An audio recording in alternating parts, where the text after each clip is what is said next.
Assalamualaikum warahmatullahi wabarakatuh. Alhamdulillah, wassalatu wassalamu ala asrofi anbiya'i wal mursalin wa ala alihi wa ashabihi ajma'in. Asyhadu an la ilaha illallah wa asyhadu anna Muhammadan abduhu wa rasuluh. Allahumma sholli ala Muhammad wa ala ali Muhammad fil alamin innaka Hamidum Majid.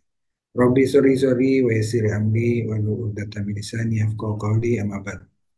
Alhamdulillah bersyukur kehadirat Allah, malam hari ini kita berjumpa kembali dalam acara halakoh pekanan Jumat malam yang kita istiqomahkan setiap Jumat malam kita bersilaturahim, telah berilmi dan berdiskusi mengenai khasanah Islamiyah, akidah, ibadah dan segala hal yang terkait dengan dalam rangka meningkatkan keimanan Islam kita, dan mudah-mudahan apa yang kita niatkan dalam halaqah ini eh, tetap dinilai oleh Allah sebagai majelis zikir, majelis ta'lim, majelis ilmu yang diterima oleh para malaikat.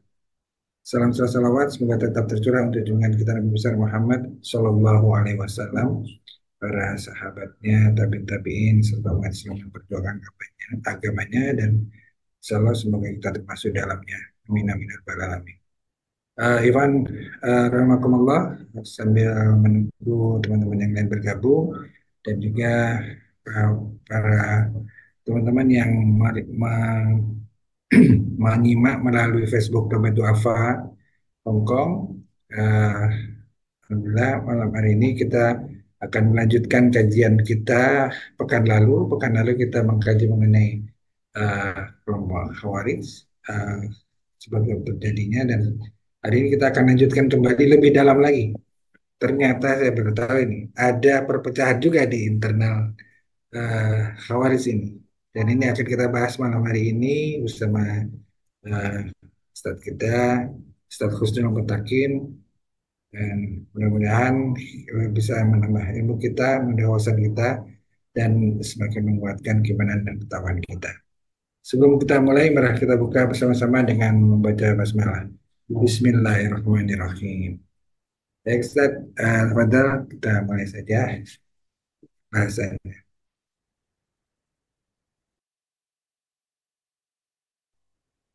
Bismillahirrahmanirrahim. Assalamualaikum warahmatullahi wabarakatuh. Alhamdulillah rabbil alamin. Wassalatu wassalamu ala sayyidil mursalin Muhammad bin Abdullah wa sahbihi ajma'in. Ikhwani fillah rahimakumullah. Alhamdulillah, puji syukur kepada Allah Subhanahu wa taala atas segala limpahan nikmat dan karunia-Nya yang telah diberikan kepada kita semua.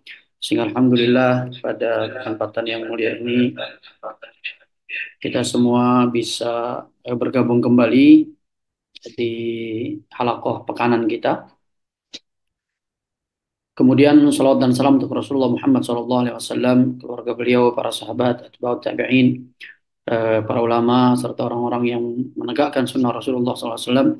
Semoga kita semua menjadi bagian dari mereka. Amin ya rabbal alamin. Ikhwani fillah rahimakumullah. Insyaallah pada malam hari ini kita melanjutkan sharing singkat tentang perpecahan yang terjadi di tubuh Khawarij itu sendiri. Ya. Kalau kemarin yang disampaikan oleh mungkin teman-teman yang ikut yang disampaikan oleh Ustadz Ariandi, ya, beliau yang memulai kajian tentang tentang firqah ini, beliau menyampaikan bahwasanya dari Khawarij itu ada 20-an, 20-an, 20 pecahan, ya. Khawarij itu sendiri memiliki 20 kelompok, pecah ke bawahnya sekitar 20-an. Dan itu memang betul ya. Bahkan mungkin lebih nih ya. Kalau saya hitung-hitung, ini kayaknya lebih. 1, 2, 3, 4, 5, 6, 7, 8, 9, 10, 11, 12, 13, 14, 15, 16, 17, 18, 19, 20, 21, 22, 23, 24. Ada sekitar 24 ya, pecahannya ya, kecil-kecil ya dari Khawarij itu sendiri. Hanya nanti mungkin bisa jadi ya, kalau kita lihat mereka malah ISIS itu malah nyambungnya ke ini Pak, ke ke intinya malah. Ya, jadi apa namanya, malah kalau kita lihat dari apa yang mereka lakukan, kalau saya boleh menyimpulkan itu malah larinya ke bukan pecahan kecilnya lagi, tapi ke induknya. Karena apa? Mereka mengkafirkan semua orang selain mereka. Kemudian setelah itu di lain selain tidak hanya mereka mengkafirkan saja, tapi menghalalkan darah semua orang-orang selain daripada kelompok mereka. Ini kan merujuknya kepada eh,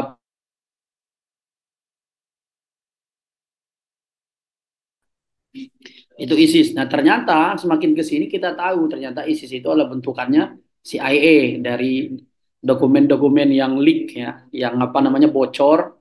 Ya, itu istilahnya kalau orang yang tidak bisa melihat fakta itu berarti memang hatinya buta ya. Jadi nggak cuma matanya yang buta, hatinya pun buta. Karena memang faktanya ternyata dibuat ya, bukan bukan murni dari perpecahan kaum muslimin itu sendiri. Dan kita lihat juga apa namanya, memang banyak nauzubillah min zalik ya, saudara-saudara kita yang tersesat dalam arti menurut saya sih terlalu cepat apa namanya? Iya, terlalu cepat mengambil keputusan gitu. Padahal kan saya dulu sempat ditanya tuh Pak, pas Mas gitu kan kejadiannya 2000 berapa? 13 14 ya. Kira-kira tahun itulah belasan, awal-awal belasan tuh. Saya pernah ditanya teman-teman dari Indonesia, Pak Ustadz, eh, bro, kalau yang teman sebaya, sejawat, itu gimana menurut antum terkait ISIS? Saat itu kan saya perhatikan memang jawaban saya saat itu saya mengatakan begini, teman-teman sekalian, saat ini saya bilang, ada nggak media yang orientasinya itu kebenaran, bukan duit, saya bilang. Mereka nggak bisa jawab satupun, Pak. Saya bilang hampir semua media yang menyebarkan berita tentang ISIS kepada kita itu orientasinya adalah duit, saya bilang. Maka kalau kita mau mengambil kesimpulan dari media-media ini, kayaknya menurut saya agak bodoh, kayak saya sampaikan seperti itu. Saya sendiri tidak mengerti, Pak. Saya belum tahu. Ketika awal-awal itu, ketika saya mencoba menilai gitu, ya di samping keterbatasan pemahaman juga, informasi juga terbatas. Yang kita lihat dari media-media ya, yang selama ini medianya ya you know lah gitu kan. Istilahnya media-media yang mendukung Barat, yang mau menghancurkan Islam dan sebagainya. Iya, pokoknya informasi yang sampai ke kita itu kita tidak bisa pastikan itu adalah informasi yang benar. Rekayasa potongan itu kan fakta itu terjadi bagaimana mereka membuat potongan-potongan video yang ya ngerusak lah gitu. Dan seterusnya. Saya sendiri nggak berani ngomong apa-apa. Ternyata seiring berjalan waktu, ternyata ke sini ketahuan siapa mereka sebenarnya. Seperti itu. Jadi kalau tadi Pak Adi nanya itu, oh apa ISIS itu kemana larinya? Leong.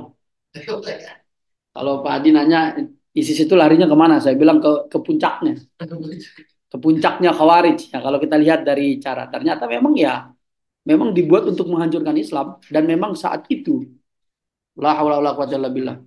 Memang saat itu teman-teman sekalian Islam hancur ya. Islam sempat hancur itu zaman ISIS ya. Nauzubillah min dzalik. Enggak cuma di sana di Timur Tengah. Indonesia pun hancur lebur ya. Sampai saudara kandung antar saudara kandung juga ribut gara-gara masalah ISIS. Institusi tertentu yang dulunya solid gara-gara masalah ISIS, Daulah Islamiyah jadi pecah gitu kan.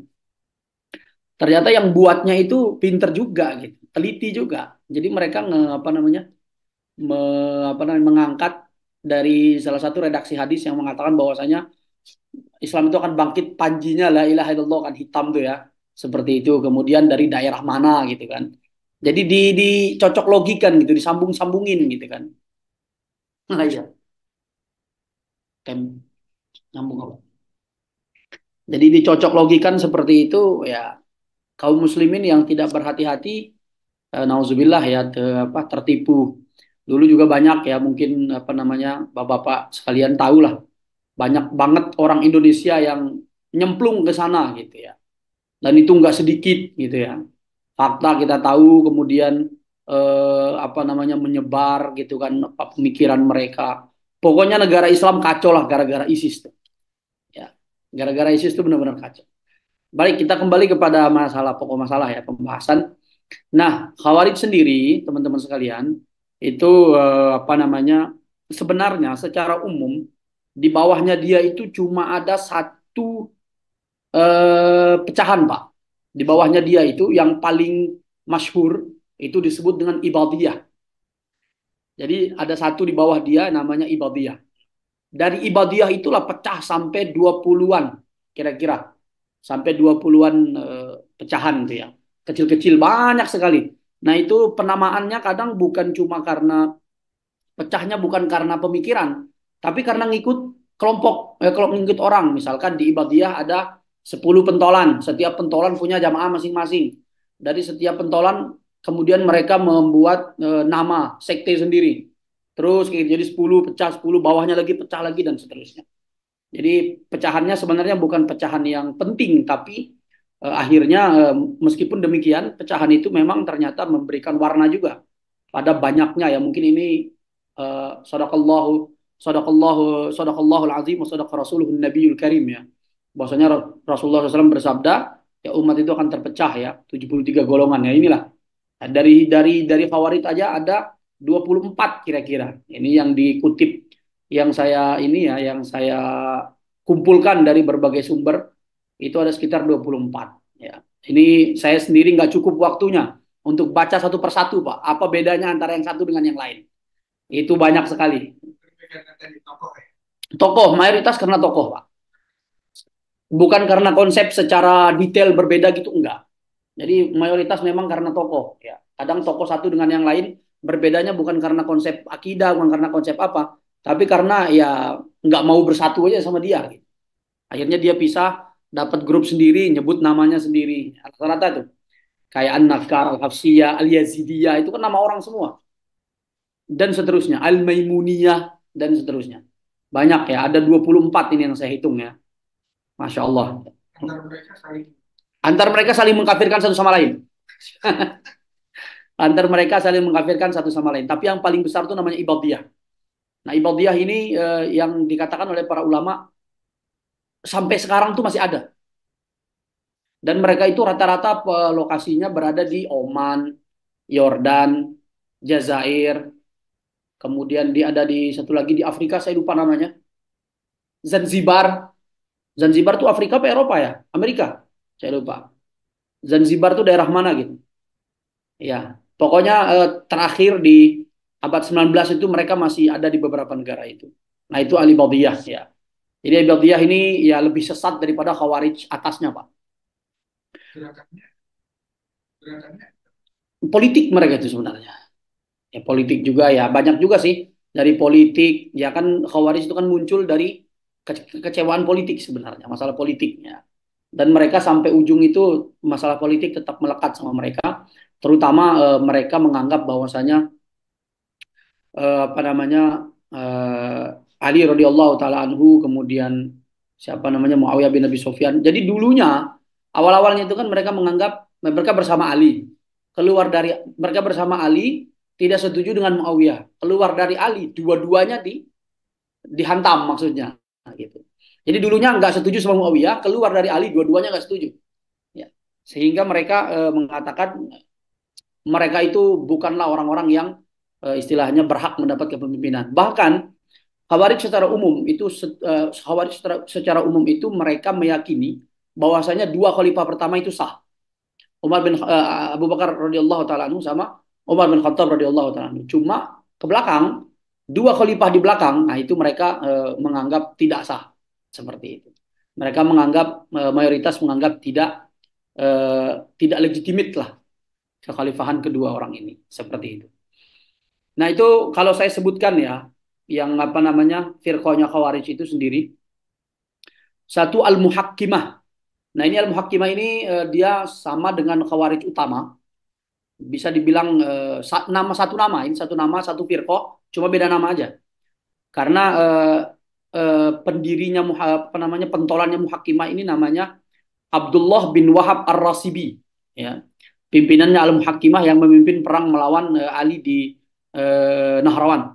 Nah, ini apa namanya istilahnya itu salah satu pentolan yang kemudian nama dia dipakai untuk apa namanya kelompok dia dipakai untuk menjadi pecahan tertentu, tapi sebenarnya sama aja gitu. Karena dia pentolan-pentolan dari Khawarij utama gitu. Cuma dia saat itu apa namanya yang memimpin perang Nahrawan, sehingga para ulama ahlu sunnah menamakan al-muhakkimah itu khusus dia, khusus kelompok dia ketika dia memimpin Nahrawan. Seperti itu. Perang melawan Imam Ali radhiyallahu taala anhu. Padahal sejatinya dia cuma salah satu pentolan aja. Ya. Nah, ini bukan bukan Abdullah bin Wahab yang ke sini ya, yang di Saudi ya, bukan. Dia ini beda lagi, jauh sana. Jauh di zaman para tabi'in ya, jauh sekali. Wahab namanya Abdullah bin Wahab, Wahab, ya. Bukan Wahab tapi Wahbun. Ya. Abdullah bin Wahab. Ini dia salah satu pentolan Khawarij. Kemudian para ulama memberikan salah satu sektenya itu namanya Sekte Al-Muhakkimah. Sekte Al-Muhakkimah ini ya sebenarnya satu nama dengan Khawarij. Bedanya kan, jadi Khawarij itu adalah orang-orang yang keluar dari Imam Ali radhiyallahu taala. Itu awal kejadian. Kemudian Muhakkimah ini adalah yang kecewa terhadap proses pentahkiman antara apa kemarin bahasa yang disebut Pak Didi itu bahasa Indonesianya. Saya lupa tuh ya. Ada bahasa Indonesia yang disebut Pak Didi itu. Tahkim. Tahkim itu ada bahasa Indonesianya, saya lupa nama. Jadi mengambil dua orang, apa namanya, antara dua orang yang berselisih, mengambil jalur tengah gitu. Ada bahasa Indonesia yang saya lupa. Nah, ya jadi mereka ini adalah orang-orang yang nggak setuju dengan masalah tahkim itu. Gitu. Sehingga mereka juga ikut keluar. Nah dulu, jadi kan masalah tahkim itu kalau kita runut kembali, kisahnya itu kan apa namanya, Imam Ali radhiyallahu taala anhu sama Muawiyah mengutus utusan masing-masing 400 orang. Jadi dari bulan Safar, pokoknya sekitar Safar sampai Ramadan itu berapa bulan, Pak? Dari Safar sampai Ramadan itu space-nya berapa bulan? 7 bulan ke 8 bulan.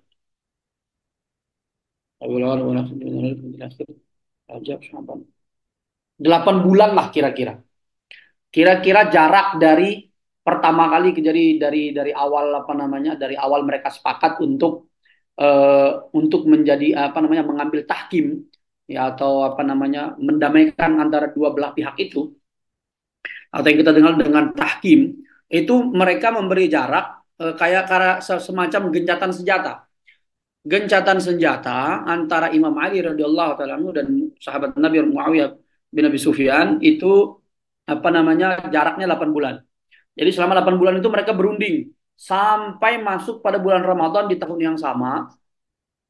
Itu Ramadan itu adalah waktunya untuk istilahnya apa namanya, memunculkan hasil rundingan gitu ya, atau saling bertukar gitu kan.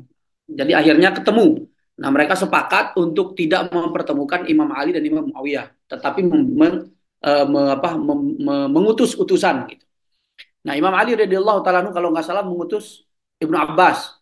Kemudian Muawiyah bin Abi Sufyan kalau nggak salah mengutus ini siapa? Amr bin As. Jadi masing-masing 400 orang. Dari Imam Ali 400, dari Muawiyah bin Abi Sufyan 400. Dikirim, diutus untuk bertemu di suatu daerah, ya terpisah gitu. Nah, jadi mereka masing-masing mengirim surat. Bagaimana keputusannya. Nah, seperti itu. Tapi ya 400 orang itu adalah orang-orang terbaik yang siap perang. Gitu. Jadi 400 dari sini, 400 dari sana, 400 orang. Akan tetapi para ulama mengatakan mereka itu adalah orang-orang yang menginginkan islah sebenarnya.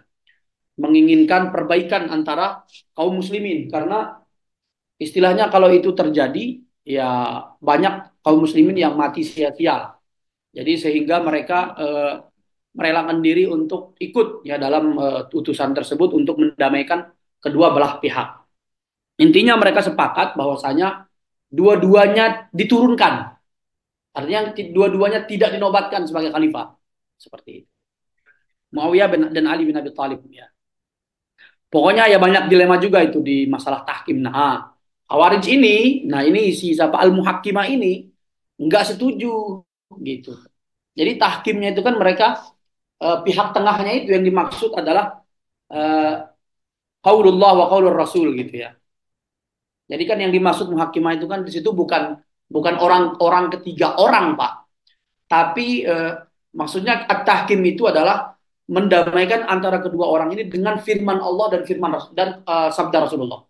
Maksudnya begitu. Ini bukan mengambil satu orang, kita milih misalkan saya sama nauzubillah misalnya saya sama Pak Adi ribut, kemudian kita mengambil Ustaz Fajar jadi penengah, bukan seperti itu. Bukan orang yang diambil, tapi qaulullah wa qaulur Rasul. Firman Allah dan firman Rasulullah dan sabda Rasulullah SAW. Nah, dari situ kan makanya Ibnu Abbas radhiyallahu taala anhu apa namanya membantah ya apa pemikirannya Khawarij ya yang mengatakan pokoknya ada tiga tuduhan dasar tuh kepada Imam Ali radhiyallahu taala anhu ya. Nah, semuanya dibantah karena apa? Ya, dibantah dengan firman Allah Subhanahu wa taala itu. Jadi mereka Ibnu Abbas mengatakan secara umum bahwasanya Khawarij ini mereka tidak paham dengan firman Allah secara menyeluruh ya, terutama di masa inil hukmu illa lillah. Mereka nggak ngerti gitu kan. Bahwa jadi pemahaman mereka itu benar-benar tekstual. Makanya saklek. Makanya kalau kita mundur ke zaman modern ini, Pak, kita mohon maaf nih, Pak, mohon maaf banget. Banyak orang-orang mengatakan kita lihat tuh ya, ini juga salah juga sebenarnya. Orang-orang mengatakan bahwasanya ini fakta tapi orang-orang yang tekstual itu adalah bagian dari Khawarij.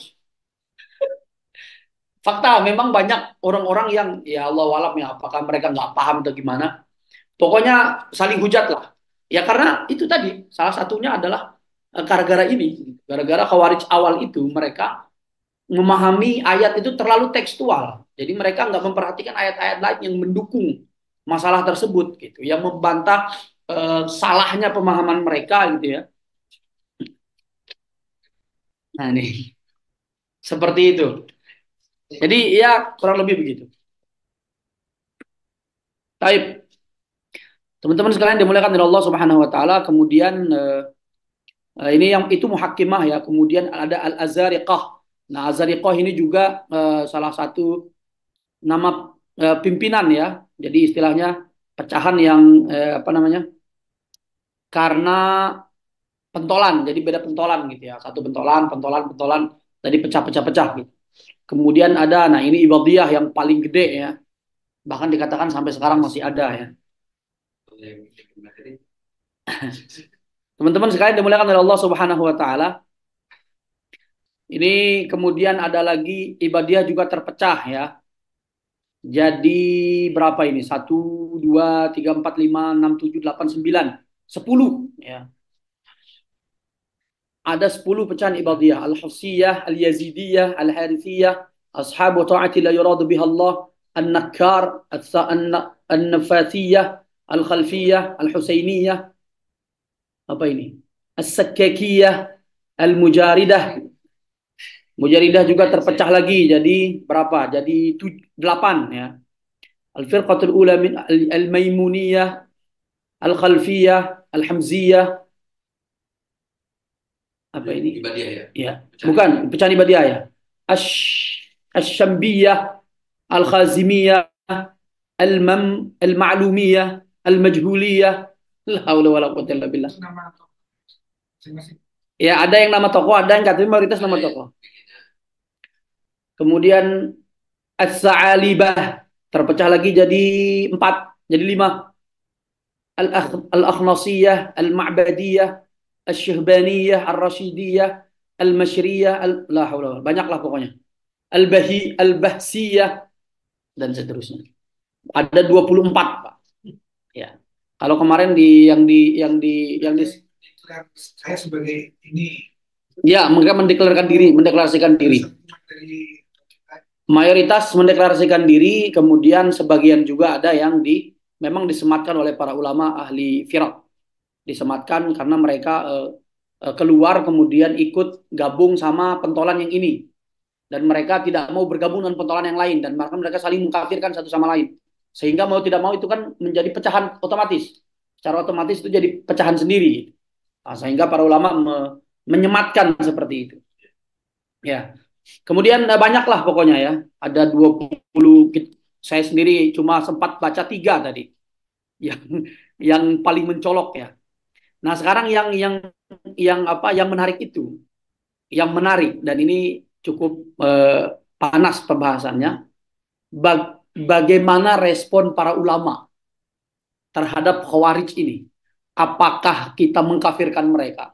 Kita menganggap mereka kafir atau tidak? Dan ini para ulama itu bukan perbedaannya itu bukan antara ulama istilahnya ulama besar sama ulama kecil, enggak. Antar ulama besar itu sendiri berbeda pendapat. Nah, ini kan berbahaya gitu. Karena apa? Karena kemarin sudah saya sampaikan di awal, Imam Ibnu Taimiyah sendiri mengatakan bahwasanya eh, al-firaq ahli bid'ah atau al-firaq dhallah, firqah yang sesat itu, semakin dekat ke zaman Rasul itu dia semakin sedikit ininya. Perbedaan antara dia dengan kita itu semakin sedikit. Semakin jauh dari zaman Rasulullah itu semakin parah. Nah, itulah yang menjadikan para ulama berbeda pendapat antara mengkafirkan atau tidak. Kenapa? Karena mereka adalah kelompok yang pertama kali muncul.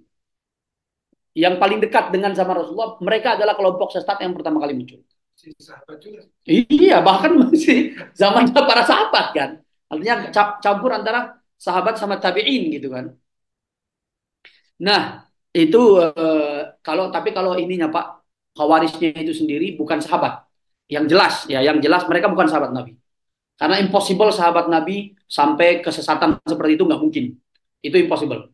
Dan mereka itu adalah bagian dari zaman tabi'in atau murid-muridnya para sahabat. Gitu, ya. Muridnya para sahabat. Seperti itu. Nah, teman-teman sekalian dimuliakan oleh Allah Subhanahu wa taala. Nah, ini yang berbahaya tuh yang ini ya, masalah takfir, yaitu mengkafirkan mereka. Karena mereka itu lebih dekat ke zaman Rasulullah sehingga perselisihan mereka itu sedikit ya. Nah, kalaupun kelompok-kelompok yang muncul ke ujung sini, nah ini makin sesat juga gitu. Jadi kan apa namanya? Khawarij itu kan istilahnya kalau awalnya itu kan dekat dengan zaman Rasulullah, tapi kan mereka nggak habis sampai situ. Semakin ke sini muncul. Nah, yang kesininya itu yang barengan sama kelompok sesat lainnya itu lebih parah, Pak. Ya, yang ke ujung sini yang kecil-kecil tuh, makin kecil ke sini. Nah, ini kan mayoritas sekitar 22 itu adalah pecahan dari Ibadiyah. Dari Ibadiyah itu sendiri pecah sampai 22. Nah, ini Ibadiyah itu kan muncul belakangan sini, Pak. Agak jauh dari zaman Rasulullah SAW. Jadi kesesatannya makin tambah. Makin ke ujung makin parah. Ini contoh ya, contoh. Kemarin sudah kita sebutkan 5 yang menjadi ciri khas mereka. Empat secara umum. Satu yang mengkafirkan apa namanya yang mengatakan bahwasanya murtakibil kabirah, orang yang berdosa besar itu khalidun finnar. Mereka masuk neraka selama-lamanya. Jadi kalau sudah pernah melakukan dosa besar maka tidak ada jalan tobat bagi mereka. Maka mereka itu masuk neraka gitu. Halal darahnya, kemudian hartanya boleh diambil.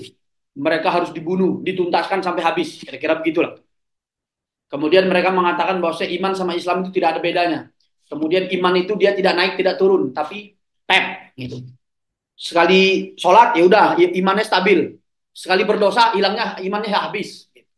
Itu secara umum. Kemudian Ibadiyah juga sebagian dari Ibadiyah menganggap bahwasanya Al-Quran itu makhluk. Ya, Al-Quran itu bukan kalamullah tapi dia adalah makhluk, masuk pada kategori makhluk. Kemudian apalagi kemarin? Saya juga lupa itu. Dan seterusnya. Nah ini ada salah satu nih. Kita lihat. Ibadiyah ke ujung sini mereka menganggap bahwasanya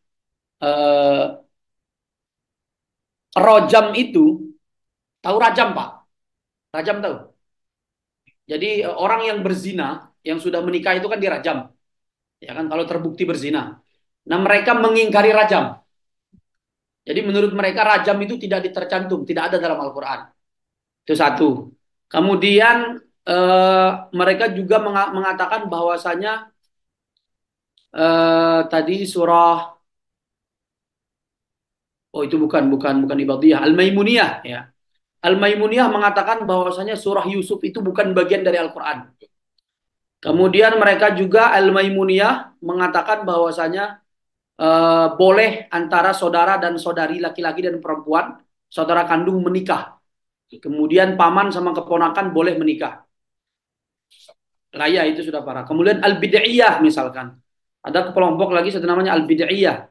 Mereka mengatakan bahwasanya sholat itu cuma 2 kali. Subuh 1 rakaat sama asar 1 rakaat. Udah, tidak ada lagi sholat. Lah iya, itulah kesesatannya. Kemudian kalau ibadiyah juga ya sama, selain mereka menganggap bahwasanya, jadi ibadiyah itu seluruh seluruh pemikiran sesat yang ada di Khawarij utama itu mereka juga pegang, tapi mereka nambah gitu. Ya, begitu juga yang lainnya sama yang kecil-kecil tuh. Yang pemikiran utamanya mereka pegang, kesesatan pertamanya ada pada mereka, cuma mereka nambah nambah nambah nambah. Itu membedakan kesesatan mereka antar satu sama lain. Malaysia. Ya, sama. Semua Semua. firqah seperti itu. Nah, nanti kita masuk ke Syiah juga begitu. Iya. Jadi di atas Syiah utama, kemudian ketika pecahannya ini masih megang pemikiran yang sama dengan Syiah utama, mereka nambah kesesatan baru. Pecah lagi nambah kesesatan baru, seterusnya dan seterusnya dan seterusnya. Inovasi baru ya. Kesesatan baru ya. Baik, kemudian selanjutnya nah ini kita coba kita lihat ya, ini saya nggak sempat catat semuanya. Beberapa ulama yang mengkafirkan dan yang tidak mengkafirkan. Eh, Misalkan para ulama yang mengkafirkan, yang pertama Al-Imam Asy-Syihristani, kemudian Al-Imam Qurtubi, kemudian Imam Bukhari, dan banyak imam-imam lainnya. Ini mengatakan bahwasanya mereka kufar. Nah ini mungkin Pak ya, ini mungkin yang ketemu dengan kelompok Khawarij yang parah-parah itu. Jadi kemudian menyesatkan ya. Kemudian Imam Hasan Basri, Khalifah Umar bin Abdul Aziz, Syekhul Islam Ibnu Taimiyah, Imam Syatibi, Imam Syafi'i, mereka menganggap bahwasanya Khawarij itu tidak kafir. Ini para ulama besar, Pak. Bahkan mereka berdalil bahwasanya dulu para sahabat, Imam Ali radhiyallahu taala anhu, itu mereka, Imam Ali radhiyallahu taala memerangi mereka itu kenapa? Bukan karena mereka itu sesat, bukan karena mereka kafir, maaf, bukan karena mereka kafir, bukan karena Imam Ali menganggap mereka kafir, enggak, tapi karena Imam Ali radhiyallahu taala anhu memerangi mereka itu karena kezoliman mereka dan permusuhan yang mereka buat itu. Itulah kenapa para ulama menyimpulkan bahwasanya mereka itu tidak kafir. Tapi ini belum ke pecahan yang ke sini, Pak ya. Itu masih Khawarij awal. Karena kalau pecahan ke sini, nah itu parah itu. Yang menganggap bahwasanya saudara kandung boleh menikah, nah, itu kan sesat, sesat menyesatkan. Kemudian paman sama keponakan boleh menikah, itu sesat. Keponakan boleh menikah. Kemudian keponakan dengan bibinya boleh menikah, itu nauzubillah min dzalik. Kemudian mengingkari surah Yusuf bukan bagian dari Al-Quran dan seterusnya dan seterusnya. Apalagi yang mengatakan khalqul Quran ya, bahwasanya Al-Quran itu adalah makhluk. Nah, ini juga parah. Nah, kemudian para ulama juga beristidlal yang tidak mengkafirkan mereka. Dulu di zaman Umar bin Abdul Aziz, itu Khalifah Umar bin Abdul Aziz itu tidak memerangi mereka. Tapi Khalifah Umar bin Abdul Aziz itu istilahnya bermuamalah dengan mereka itu seperti kaum muslimin secara umum. Jadi menurut para ulama akhir mengatakan bahwasanya berdasarkan perlakuan para sahabat dan perlakuan para khalifah-khalifah, mereka menganggap bahwasanya Khawarij itu tidak kafir. Seperti itu. Sementara yang mengkafirkan banyak juga berdasarkan hadis-hadis Nabi yang kemarin pertemuan sebelumnya kita sempat bahas. Ada yang mengatakan bahwasanya mereka kilabun nar misalkan. Itu kan istilahnya apa, lakop seperti itu. Ya, nama seperti itu artinya apa? Gila benar, anjing neraka, kan itu artinya kufar. Mereka itu kafir dan seterusnya. Ya, kemudian hadis-hadis Nabi yang lain. Nah, mereka beda ya. Mereka nggak bertakiyah. Jadi bedanya ya yang menjadikan Syiah itu salah satu yang mengkhususkan mereka itu, akidah mereka yang khusus itu adalah takiyah itu sendiri. Itu yang membedakan mereka dari kelompok-kelompok yang lain, takiyah itu. Iya. Mereka terus terang, kalau Khawarij terus terang. Ya. Kalau kafir udah kamu kafir aja digituin. Jadi mereka frontal, orang-orangnya frontal. Seperti itu. Nah, itu bagaimana sikap kaum muslimin ya. Dan bahkan para ulama mengatakan masalah takfir ini masalah yang sangat sensitif ya. Sangat berbahaya dan ini jangan sampai kita terlalu gampang dalam mengkafirkan orang lain. Dan bahkan saking sensitifnya, kita kalau gampang mengkafirkan orang lain, kita bisa masuk bagian dari Khawarij itu sendiri. Karena itu kan salah satu ciri khas mereka. Dikit-dikit kafir seperti itu. Ya, sementara kan istilahnya ya dilema juga ya. Istilahnya di saat yang sama mereka ngaji, mereka sholat, mereka puasa, melakukan kewajiban-kewajiban itu gitu. Mereka juga beriman gitu. Meskipun di satu sisi mereka mengharamkan sesuatu yang dihalalkan oleh Allah, mereka menghalalkan sesuatu yang diharamkan oleh Allah. Seperti itu. Jadi kalau mungkin kita bertanya bagaimana sikap kita terhadap mereka ini, ya kalau mereka jelas-jelas istilahnya melakukan kekufuran, ya mungkin istilahnya kita bisa mengkafirkan mereka, tapi kalau misalkan tidak jelas, jadi istilahnya mungkin mereka menganggap mendeklarasikan dirinya khawarij, tapi kita tidak pernah melihat perbuatan mereka itu perbuatan yang istilahnya melanggar melanggar apa namanya syariat dalam arti yang menjerumuskan mereka kepada kekufuran, ya kita jangan mengatakan mereka kafir seperti itu. Karena para ulama sendiri, ulama-ulama kibar juga itu berbeda pendapat terhadap masalah khawarij ini. Tapi kalau yang ujung-ujung ini seperti al-bid'iyah, al-maimuniyah dan seterusnya, ini udah jelas Pak. Yang menganggap satu surah bukan bagian tidak ada dalam Al-Qur'an, nah, itu jelas tuh. Kufuran. Kemudian membolehkan nikah antara, ini kan menghalalkan sesuatu yang diharamkan oleh Allah. Nah ini jelas kalau ini, misalkan saya, nauzubillah min dzalik, ada orang mengaku, saya khawarij. Saya khawarijnya ibadiyah, tapi ibadiyah maimuniyah. Apa yang kamu yakini? Saya meyakini bahwasanya nikah antar saudara kandung boleh. Nikah antar paman dan keponakan boleh, bibi dan keponakan boleh, dan surat Yusuf bukan bagian dari Al-Quran. Jelas. Kamu meyakini itu, saya meyakini itu. Jelas dong kufur. Dia sudah keluar, maka dia harus bertaubat. Kita kasih tahu, kita kasih pemahaman bahwasanya ini salah dan sebagainya dan sebagainya. Seperti itu. Tapi kalau dia cuma bilang saya mengikuti misalkan bagian dari Khawarij.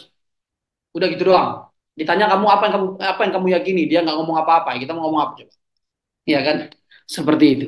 Tapi kalau dia spesifik mengungkapkan apa yang dia yakini dan itu bertentangan dengan keyakinan kaum muslimin, dengan keyakinan Ahlussunnah wal Jamaah, maka jelas kita harus ingatkan dia bahwasanya Anda telah melanggar batas kekufuran itu. Anda sudah keluar dari Islam dengan omongan dan keyakinan Anda.